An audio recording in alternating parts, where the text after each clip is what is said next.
Hello everyone, Dr. Kainat here, and today we are going to talk about the drugs that are going to use for the treatment of anemia. Before this, we talked about the reasons of anemia or the causes of anemia. So there are basically three reasons of anemia. The first one is decreased production of red blood cells.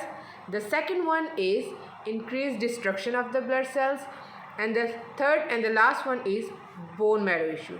So we will discuss all the drugs according to these causes. So the first cause is decreased production of RBCs because of nutritional deficiency. So we have to take dietary supplements. So the first one is iron deficiency anemia. So for that one we have to take the iron supplements. As we all know that iron is going to be stored in the liver, in the spleen, in the bone marrow, in the form of the ferritin.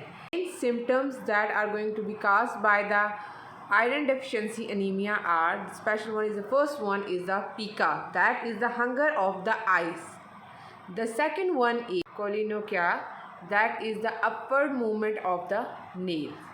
And the third one is soreness and cracking at the side of the mouth.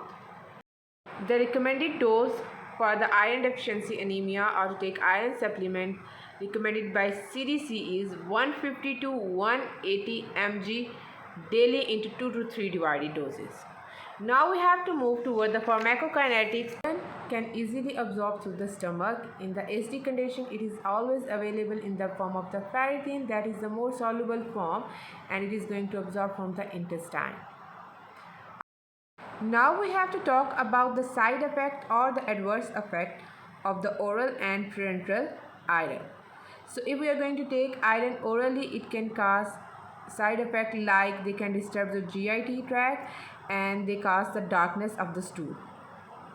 So for those patients who cannot tolerate oral iron, so for that one we have to take them or we have to give them parenterally, especially in the case of iron dextran. Sensitivity reaction can occur, and especially in the case of infection we have to take it cautionly because these iron dextran is necessary for the production of bacteria. For the complete video, watch the next part. Take care.